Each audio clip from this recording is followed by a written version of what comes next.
বিহারীদের উপর গণহত্যা চালানো হয়েছে, ইসলামিস্টদের শেষ করা হচ্ছে, ন্যাশনালিস্টদের শেষ করা হচ্ছে, এই তিনটে কাজের সাথেই কিন্তু ইন্ডিয়া সরাসরি জড়িত। অর্থাৎ ইন্ডিয়ার নির্দেশে, ইন্ডিয়ান ডিজাইনে র দ্বারা এগুলো পরিচালিত হচ্ছে বাংলাদেশে ফ্রম 1971 আনটিল নাও। স্বাধীনতার সময় যে বিহারীদের উপর গণহত্যা চললো, যে ক্রাইম হলো against humanity committed by Awami, এবং স্বাধীনতা পরবর্তী সময় যে ক্রাইম হলো, সেই ক্রাইমটাকে বাংলাদেশের সাহিত্যে এবং বাংলাদেশের সাংস্কৃতিক জগতে ইন্টেলেকচুয়াল বৈধতা দেওয়া, বাংলাদেশের নাটক, বাংলাদেশের সাহিত্য সর্বত্র এই ইসলামের বিরুদ্ধে কিলিংকে গ্লোরিফাই করা, এই গ্লোরিফাই, এটাই কিন্তু ফ্যাসিজমের মানে আলটিমেট স্টেজ হলো এটা। ইসলামিক ইউনিভার্সিটি মালয়েশিয়া আমাকে অফার করলো একটা পিএইচডি কোর্সে। তো এই পরন্ত বয়সেও আমি চ্যালেঞ্জটা নিলাম, কারণ সাবজেক্টটা আমার খুব পছন্দ হয়েছিল, ওরাও অ্যাকসেপ্ট করলো একাডেমিক কাউন্সিল, যখন আমি ইন্ডিয়ান হেজেমনি নিয়ে কাজ করতে চাইলাম। আমার সন্দেহ ছিল যে ইন্ডিয়ান হেজেমনি নিয়ে একাডেমিক সার্কেলে খুব বেশি কাজ হয় নাই। এখানে আব্দুল্লাহ হাসান ভাই আছেন, দীর্ঘদিন উনি আইআইএম এর প্রফেসর ছিলেন, পাবলিক, উনি পলিটিক্যাল সায়েন্সের নাম করা অধ্যাপক। উনিও জানেন যে ঠিক সরাসরি ইন্ডিয়ান হেজেমনি বলে এই ধরনের কাজ খুব একটা হয় নাই। তো আমি যখন এই প্রস্তাব দিলাম, একাডেমিক কাউন্সিল অ্যাকসেপ্ট করলো, তো তারপরে এই কাজটা আল্লাহর রহমতে দ্রুতই শেষ হয়ে গেল। তো এটা করতে গিয়ে বইপত্র প্রচুর পড়তে হয়েছে, যেটা আপনারা সবাই জানেন। এখানে বেশিরভাগই আজকে একাডেমিকের লোকজন আছেন। তো আমি বাংলাদেশে আওয়ামী লীগ সম্পর্কেও লেখাপড়া করতে হয়েছে, কারণ এটার একটা চ্যাপ্টার বাংলাদেশ, আমার বইয়ের আমার থিসিসের একটা চ্যাপ্টার বাংলাদেশ। তো আওয়ামী লীগের জন্ম থেকে ইতিহাস পর্যালোচনা, যেটা আমি the political history of Muslim বেঙ্গলেও করেছি, আমার থিসিসেও করেছি, আমি 4 ভাগে এটাকে দেখেছি আওয়ামী লীগকে। প্রথম ভাগটা হচ্ছে পাকিস্তান আমলে। তো পাকিস্তান আমলে যে আওয়ামী লীগকে আমি দেখতে পাই, এটা বলছি আমি পাকিস্তান আমল বলতে কিন্তু 25শে মার্চের রাত পর্যন্ত আমি ধরে নিচ্ছি এটাকে পাকিস্তান আমল। কারণ as far as I am concern, আমি ইতিহাস যতটা বুঝি, যে 25 তারিখে after the crackdown basically United Pakistan ওই দিনই মারা গেছে। United Pakistan died on that day, on the crackdown on 25 March. তো ওই পিরিয়ডে যদি আমি দেখি, তাহলে এই যে 24 বছরের অভিজ্ঞতা, 24 বছর না, আওয়ামী লীগ তো তৈরি হয়েছে 1948 সালে, 1 বছর পরে। তো সুতরাং এই 23-24 বছরের যে যাত্রা, সেই আওয়ামী লীগকে আমি দেখতে পাই এক ধরনের পেশি শক্তির উপর নির্ভর এবং ইনহেরেন্টলি ভায়োলেন্ট পলিটিক্যাল পার্টি। এটা হচ্ছে তাদের পাকিস্তানি আমলের চিত্রটা যদি আমি দেখি। আমি এখনো কিন্তু টেরোরিস্ট শব্দটা বলি নাই, টেরোরিজম বলি নাই, আমি বলেছি পেশি শক্তির উপর নির্ভর একটি ভায়োলেন্ট ক্যারেক্টারের রাজনৈতিক দল। সেখানে কয়েকটা এক্সাম্পল দেয়া যায়। এখানে আমার কলিগ শিবলি বলেছে যে আমরা থিসিসে পেয়েছি, আমাদের রিপোর্টে পেয়েছি যে শেখ মুজিবুর রহমান সর্বময় কর্তৃত্ব গ্রহণ করবার পর এটার ভায়োলেন্সের মাত্রা বেড়ে যায় আওয়ামী লীগের। তো আমি কয়েকটা, একটু আগে আবুল বাহার ভাইও বলছিলেন ইতিহাসের কথা, উনিও অনেক কাজ করেছেন এর উপরে। তবে আমি যেটা বলতে চাচ্ছি সেটা হলো যে 5টা ঘটনার কথা আমি একটু মনে করিয়ে দিচ্ছি আপনাদেরকে, একটু রিফ্রেশ আওয়ার মেমোরি, আর কিছু। একটা হলো murder of speaker Shahid Ali. তো সেটা নিয়ে একটু ব্যাখ্যা শিবলি দিয়েছে যে শাহিদ আলী কেউ কেউ শেখ মুজিবুর রহমানকে সরাসরি দায়ী করেন যে তিনি নেতৃত্ব দিয়েছিলেন, কেউ কেউ বলেন না তিনি নেতৃত্ব দেন নাই, আওয়ামী লীগের অন্য একটি গ্রুপ নেতৃত্ব দিয়েছিল, আর অল্টারনেটিভ পয়েন্ট হচ্ছে যে অপোজিশন পার্টি নেতৃত্ব দিয়েছিল। তো আমরা যে সমস্ত বইটাই ব্যবহার করেছি তার মধ্যে মেজরিটিতে আমরা দেখেছি যে এটা আওয়ামী লীগেরই কর্মকাণ্ড ছিল, এবং সেখানে শেখ মুজিবুর রহমান নেপথ্য ভূমিকা রেখেছিলেন, সরাসরি তিনি গিয়ে হয়তো আঘাত করেননি। এবং শাহেদ আলী সাহেব মারা গেছিলেন যখন চেয়ার ভেঙে ছোড়াছুড়ি হচ্ছিল পার্লামেন্টের মধ্যে, এবং ওনার মাথায় গিয়ে আঘাত করে, সম্ভবত একটা চেয়ারের ভাঙা পা কিংবা মাইক ভেঙে ছুড়ে মারছিল আওয়ামী লীগের পান্ডারা। তো সেটা ওনার মাথায় আঘাত করে এবং উনি পরে মারা যান। এটা একটা ঘটনা। দ্বিতীয় আর একটা ঘটনার কথা আমরা ভুলে গেছি, যেটা আমার বইতে আছে, পলিটিক্যাল হিস্ট্রি অফ মুসলিম বেঙ্গলে আছে। সেটা হলো মাওলানা ভাসানী যখন তিনি আওয়ামী লীগ ত্যাগ করে ন্যাপ করলেন, তখন তার যে প্রথম কনভেনশন ছিল সেটা পুরনো ঢাকার। আমি পুরনো ঢাকার ছিলাম, আমি জন্মেছি পুরনো ঢাকায়, যদিও আমার দেশের বাড়ি পুরনো ঢাকায় না, আমি দেশের বাড়ি কুমিল্লায়, but I was born and brought up in Gendaria. একদম ঢাকার কাছে, পুরোনো ঢাকার কাছে। তো ওখানে রূপমোহন সিনেমা হল ছিল সদরঘাট। তো সদরঘাটের রূপমোহন সিনেমা হলে আমি যদি ভুল না বলে থাকি, আবিদ বাহার ভাই জানবেন এটা ভালো, প্রথম যে কনফারেন্স হয়েছিল ন্যাপের, সেখানে আওয়ামী লীগের গুন্ডারা ট্রাক ভাড়া করে লাঠিসোঁটা নিয়ে আক্রমণ করেছে, এবং সেই গুন্ডা বাহিনী নেতৃত্বে ছিলেন শেখ মুজিবুর রহমান। দ্বিতীয় ঘটনা। তৃতীয় ঘটনা বলি, যখন তারা ক্ষমতায়, যুক্তফ্রন্ট ক্ষমতায়, তখন দুটো খুব বড় রায়ট হয়েছিল বাংলাদেশে, এবং দুটো ইন্ডাস্ট্রিয়াল রায়ট। একটা হয়েছিল কর্ণফুলী পেপার মিল চট্টগ্রামে, অনেক শ্রমিক মারা গেছে, এটাকে বাঙালি বিহারি রায়ট বলা। আর একটা হয়েছিল আদমজি জুট মিল নারায়ণগঞ্জ, এটাকেও বাঙালি বিহারি রায়ট বলা হয়, যে বাঙালি বিহারি শ্রমিকের মধ্যে রায়ট হয়েছে। এখানেও কিন্তু বলা হয়ে থাকে যে আওয়ামী লীগের হাত ছিল। আর 5 নম্বর যেটা হচ্ছে যে Awami League regularly opposition political পার্টির উপরে আক্রমণ করত। এটা আবিদ বাহার ভাইও খুব ভালো করে জানেন, আব্দুল্লাহ হাসান সাহেব জানেন, সবাই জানেন। এবং তার মধ্যে কোনো বাজ বিচার ছিল না। বামপন্থীদের উপর আক্রমণ করত, ইসলামপন্থীদের উপর আক্রমণ করত, এবং এনিবডি অপোজিশন পলিটিক্যাল পার্টি, তাদের উপরে অস্ত্র শস্ত্র নিয়ে আওয়ামী লীগ পাকিস্তানি আমলেই ঝাঁপিয়ে। সুতরাং এই পিরিয়ডটা, যেটাকে পাকিস্তানি এরা আমি বলি, এই পিরিয়ডটাকে আমি বলতে চাই যে আওয়ামী লীগের একটা পেশি শক্তির উপর নির্ভর, inherently violent political party. That was the birth of Awami League under Sheikh Mujibur Rahman.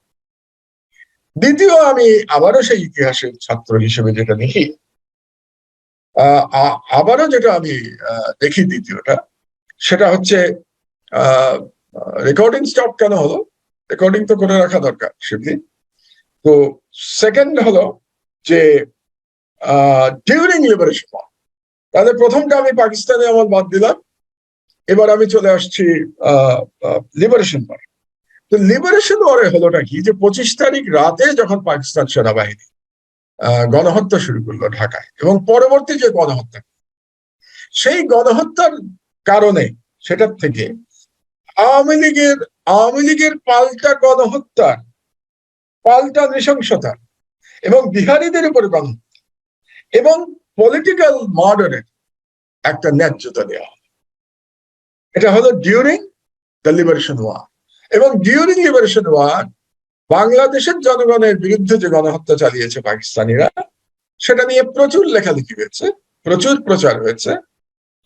বাংলাদেশের কিছুদিন আগে ক্যাঙ্গারু কোর্ট, এগুলো নিয়ে বিচারও হলো, গণহত্যার বিচার। কিন্তু বিহারীদের উপরে যে গণহত্যা হয়েছে, এবং যেটা আওয়ামী লীগ দ্বারা সম্পাদিত হয়েছে, গণহত্যার কথা বলা হয়েছে, ডেড রেকর্ডিং এ বলা হয়েছে, ডেড রেকর্ডিং বইয়ে শর্মিলা বসুর বিহারীদের গণহত্যার কথা বলা হয়েছে, কিন্তু সেভাবে এটা প্রচার লাভ করে নাই।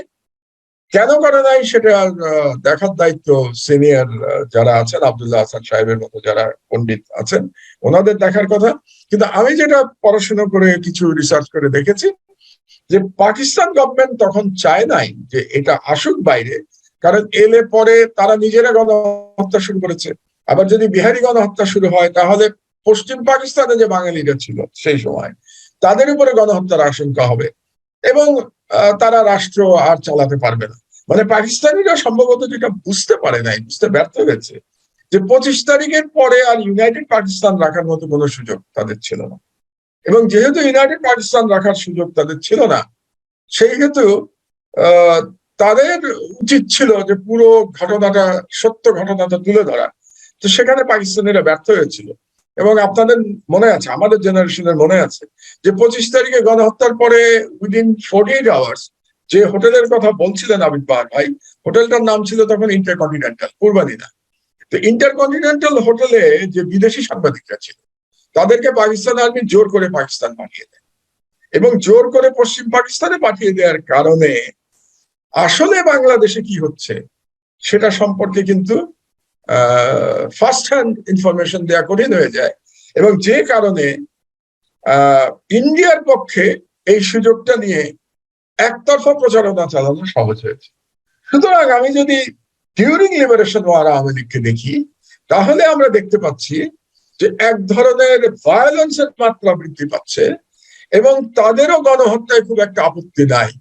এই ধরনের একটা ক্যারেক্টার, যারা ইন্টারন্যাশনাল ক্রাইম এগেনস্ট হিউম্যানিটি করতে বিন্দু মাত্র দ্বিধা করছে না, এগেনস্ট এথনিক মাইনরিটি বা লিঙ্গুইস্টিক মাইনরিটি, বিহারীদের উপরে, এই ধরনের একটা ক্যারেক্টার আওয়ামী লীগে আবার জোরদার হচ্ছে। এটা হলো দ্বিতীয় পার্ট। তৃতীয় পার্টে আমি আসছি, পোস্ট ইন্ডিপেন্ডেন্ট বাংলাদেশ।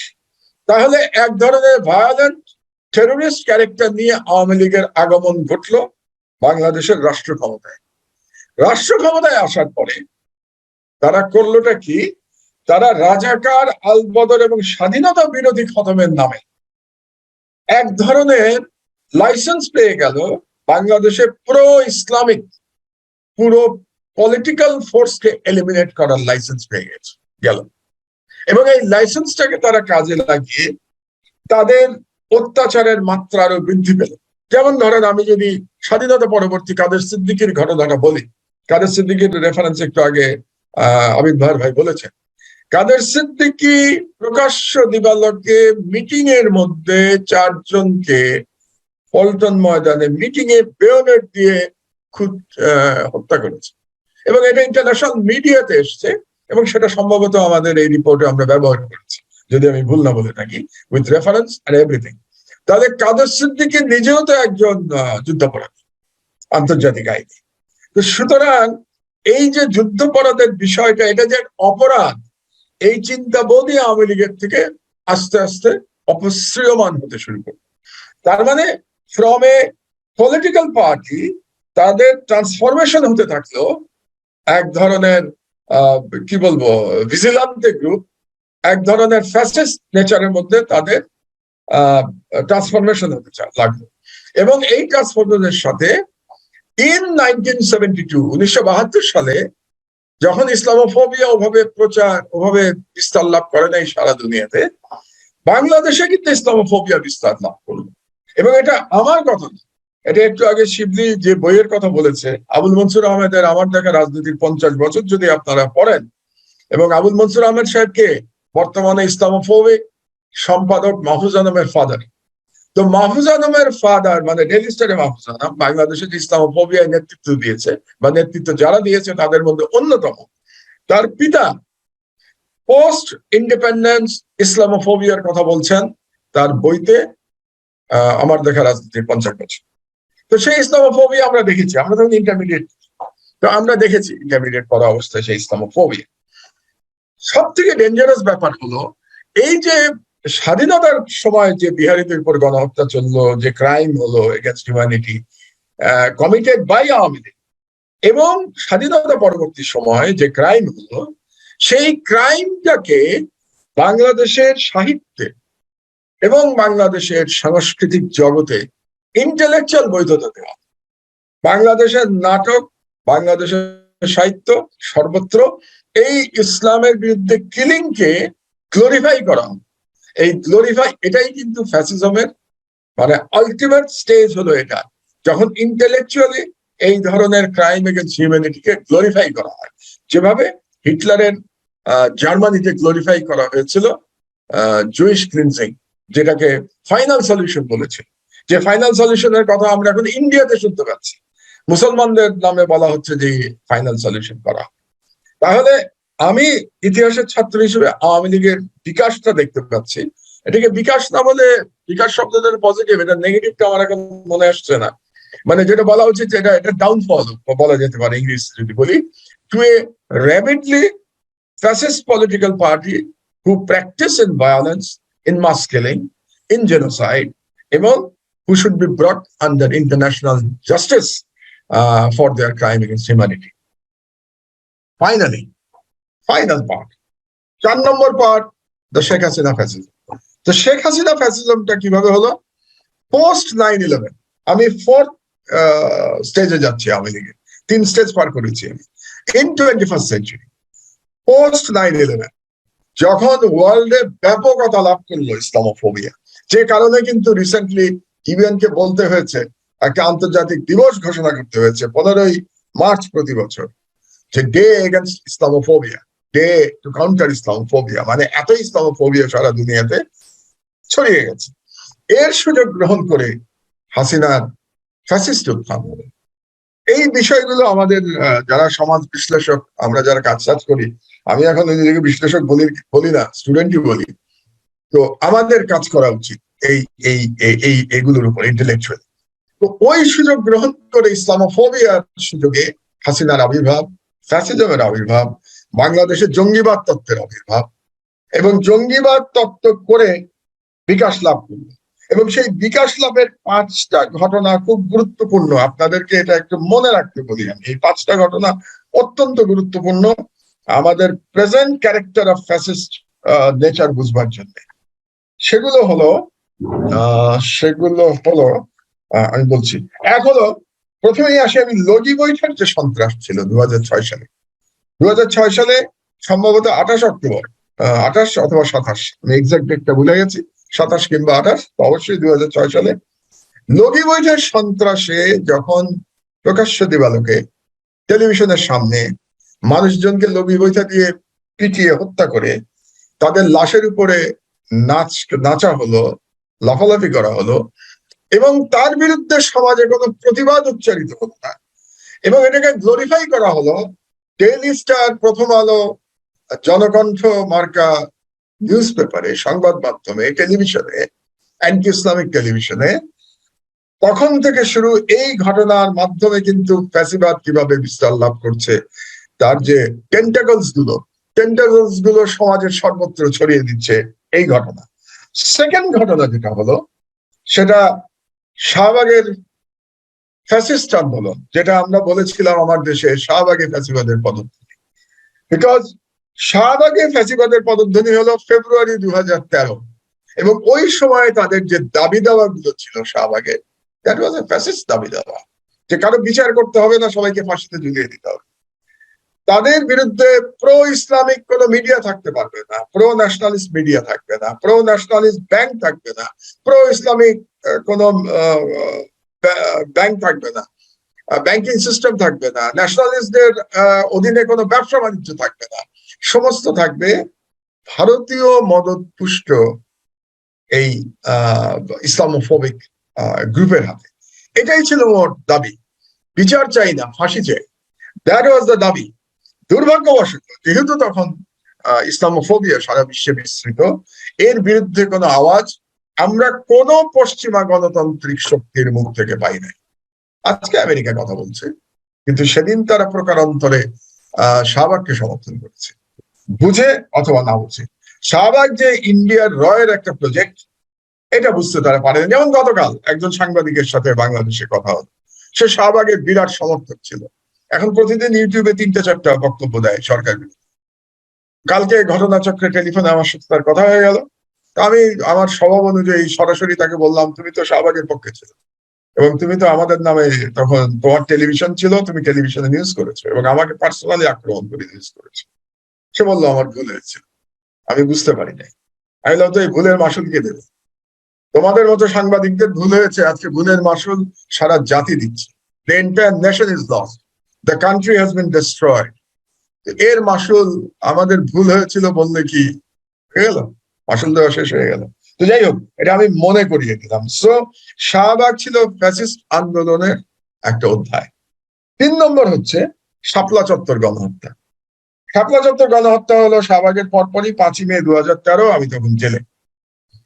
তো 5ই মে গণহত্যার পরে বাংলাদেশে কোনো প্রতিবাদ হয়নি, আলেমরাও পারেন নাই, তাদের অনৈক্য, তাদের ভীরুতা বিভিন্ন কারণে পারেন নাই, ন্যাশনালিস্ট ফোর্স পাশে দাঁড়ায় নাই, তারা পারেন নাই, আন্তর্জাতিক কমিউনিটি চুপ ছিল। দুর্ভাগ্যের বিষয় হলো, আমি যদি ভুল না জানি, তাহলে যেদিন গণহত্যা হয় সেদিন ওআইসির সেক্রেটারি জেনারেল, তদানীন্তন সেক্রেটারি জেনারেল, তিনি বাংলাদেশে ছিলেন, ঢাকায় ছিলেন একটা ভিজিটে। ওআইসি থেকেও আমরা কোনো বক্তব্য শুনি নাই, কারণ এমন একটা ইসলামোফোবিক দুনিয়া ছিল যে ইসলামের পক্ষে কোনো কিছু বলার বা ইসলামপন্থী ইসলামিস্টদের পক্ষে কোনো কিছু বলার কোনো পরিবেশ পরিস্থিতি সেই সময় ছিল না। So this is important. আবার হাসিনার ফ্যাসিবাদ বুঝবার জন্য 4 নম্বরে আসি। আমি 5টা ঘটনার কথা বলেছি, খুব লম্বা করব না আমি, but these are the very important elements, যেগুলো যোগ করলে আমরা বাংলাদেশের বর্তমান চিত্রটা বুঝতে পারবো। 4 নম্বর হলো তথাকথিত জঙ্গিবাদের নামে ফেক এনকাউন্টারের মাধ্যমে বাংলাদেশের গরিব মানুষদের হত্যা করা। গরিব মানুষ কথাটা আমি কেন বলছি, কারণ হচ্ছে আপনারা দেখবেন যাদেরকে ধরে আনতো জঙ্গি বলে, এবং এরকম কিছু জঙ্গি, তথাকথিত জঙ্গিদের আমি যখন রিমান্ডে ছিলাম, আমি ডিবিতে দেখেছি তাদের কি করা হয়েছে। তো তাদেরকে ধরে এনে তাদের যেহেতু তারা গ্রাম থেকে আসতো, তাদের কোনো নাম ঠিকানা নাই, তাদের জন্য কেউ হাহাকার করবে না, শহুরে সুবিধাবাদী মধ্যবিত্ত চুপ করে থাকবে। তো তাদেরকে নিয়ে আসতো, তাদের স্ত্রী পুত্র কন্যা সহ সারা বাড়িতে জঙ্গিবাদের নাটক সাজিয়ে তাদের প্রত্যেককে উড়িয়ে দেওয়া হয়েছে। কত শিশুর ছিন্ন ভিন্ন ডেড বডি পড়ে থেকেছে। বাংলাদেশের কোনো মানুষের বিবেক জাগ্রত হয় নাই। বাংলাদেশে 90% মুসলমানের দেশ, কারো বিবেক জাগ্রত হয় নাই, কারো চোখ দিয়ে এক ফোঁটা পানি আসে নাই। আজকাল যারা মিটিং এ কান্নাকাটি করেন, তখন তাদের কোনো চোখে পানি আসে নাই। যারা কান্নাকে পলিটিক্যাল হাতিয়ার বানাতে চান, তাদের এগুলো মনে রাখা দরকার। কান্না কোনোদিন পলিটিক্যাল হাতিয়ার হয় না। আর যারা আমরা বিদেশে আছি, বিশেষ পশ্চিমা বিশ্বে, ওখানে তো বাচ্চাদের ছোটবেলা থেকে শিক্ষা দেওয়া হয়, তুমি কাঁদবে তোমার বেডরুমে বালিশের নিচে মুখ রেখে, তোমার কান্না যেন দ্বিতীয় কোনো লোক না দেখে। আর আমরা পাবলিকলি কাঁদি। এটা হলো আমাদের সাথে ওদের পার্থক্য আর কি। তো যাই হোক, তো যে কথাটা আমি বলতে চাচ্ছিলাম সেটা হলো যে এই যে জঙ্গিবাদের নামে যে হত্যা করা হয়েছে, যে নাটকগুলো সাজানো হয়েছে, এই নাটকগুলো হাসিনার ফ্যাসিবাদ তৈরি এবং এটাকে কন্টিনিউ করাতে সহযোগিতা করেছে। এখন এসে পশ্চিমা বিশ্ব আর এটা গিলছে না। যেমন ধরুন, কদিন আগেও কি অদ্ভুত অদ্ভুত টিভিতে কি বিশাল বিশাল নামের সব তথাকথিত জঙ্গি সংগঠনের জন্ম দেয়, আমি উচ্চারণও করতে পারি না, এত লম্বা নাম, এবং এগুলো নিয়ে নাটক করার চেষ্টা করে। আজকে তাদের দাওয়াতি অমুক লোককে ধরা হয়েছে, কালকে তাদের ফাইন্যান্সিয়াল ধরা হয়েছে, পরশুদিন তাদের আরেকজনকে ধরা হয়েছে, কিন্তু এগুলো খাচ্ছে না, এগুলো এখন খাচ্ছে না, এগুলো অনেক অনেক চর্বিত চর্বণ হয়ে গেছে। আর ইসলামোফোবিয়া পিরিয়ড ইজ ওভার। ওয়েস্টের প্রায়োরিটিতে এখন ইসলামোফোবিয়া নাই। এটা 4 নম্বর। আর 5 নম্বর খুবই গুরুত্বপূর্ণ, সেটা হচ্ছে শিবলি যে শেষ করলো যে Awami League is now not only a fascist party inside Bangladesh, it is also a threat to the world peace. আমার final point before I finish, এটা হচ্ছে যে আমি 5 ভাগে ভাগ করেছি, 4 ভাগে ভাগ করেছি আওয়ামী লীগের ইতিহাসকে। তার মধ্যে প্রথম ভাগ পাকিস্তানি আমল যদি আমি বাদ রাখি, 2 নম্বর ভাগে যখন বিহারীদের উপর গণহত্যা চালানো হয়েছে এবং অন্যান্য ভায়োলেন্স চালানো হয়েছে, 3 নম্বর যখন পোস্ট লিবারেশন বাংলাদেশে প্রো ইসলামিক পলিটিক্যাল ফোর্সেস এর বিরুদ্ধে গণহত্যা চালানো হয়েছে, এবং 4 নম্বর শেখ হাসিনার গত 15 বছরে যখন গণহত্যা চালানো হয়েছে, ইসলামিস্টদের শেষ করা হচ্ছে, ন্যাশনালিস্টদের শেষ করা হচ্ছে। এই 3টে কাজের সাথেই কিন্তু হেজেমনিক পাওয়ার ইন্ডিয়া সরাসরি জড়িত। অর্থাৎ ইন্ডিয়ার নির্দেশে, ইন্ডিয়ান ডিজাইনে, র দ্বারা এগুলো পরিচালিত হচ্ছে বাংলাদেশে ফ্রম 1971 আনটিল নাও। আমরা খুব অবাক হয়েছি যে ইংরেজিতে একটা কথা আছে, প্লেজেন্টলি সারপ্রাইজড, মানে আনন্দের সাথে অবাক হয়েছি যে শেষ পর্যন্ত একটা পশ্চিমা বিশ্বের একজন প্রধানমন্ত্রীর সাহস হয়েছে আমেরিকার নাম নিয়ে বলার জন্য যে আমেরিকান গোয়েন্দা সংস্থা র ইজ এ টেররিস্ট অর্গানাইজেশন, যেটা প্রাইম মিনিস্টার ট্রুডো বলেছেন। এবং এই জন্য আবিদ বাহার ভাইও এখানে আছেন, আমাদের মুরাদও এখানে আছেন, তাদের তরফ থেকে we thank prime minister Trudeau এই সাহসী উচ্চারণের জন্য। এবং আজকে আর একটা নিউজ আপনাদেরকে দেই। আপনি জানেন যে গত কাল আমাদের ঈদে মিলাদ নবী হযরত মুহাম্মদ সাল্লাল্লাহু আলাইহি ওয়াসাল্লামের মৃত্যু দিবস। পাকিস্তানে যে টেররিস্ট অ্যাটাক হয়েছে এবং যে যার মধ্যে প্রায় 52 জন নিহত হয়েছে, তার জন্য পাকিস্তানের যিনি ফেডারেল মিনিস্টার, সম্ভবত হোম মিনিস্টার, তিনি রয়ের নাম বলেছেন। সো র is becoming an international terrorist organisation. তো এটার একটা, এতদিন পাকিস্তান কোনোদিন সরাসরি বলে নাই, হয়তো সাহস হয় নাই, তো ট্রুডোকে দেখে হয়তো সাহস হয়েছে, পাকিস্তান এটা বলেছে। I think this is the time to expose র অ্যাজ ইন্টারন্যাশনাল টেররিস্ট অর্গানাইজেশন, এবং র এর সহযোগী হচ্ছে শেখ হাসিনা। সুতরাং আমার সর্বশেষ বক্তব্য হচ্ছে, যেটা রেকমেন্ডেশনে অলরেডি শিবলি সোহেল বলেছে, যে this party should be declared a party যাদের crime against humanity is proven, their track record is proven, and they should be brought to justice under international law. আল্লাহ যেন বাংলাদেশকে মুক্তি দেন। অনেক অনেক অনেক অনেক ধন্যবাদ শ্রদ্ধেয় সম্পাদক মাহমুদুর রহমান।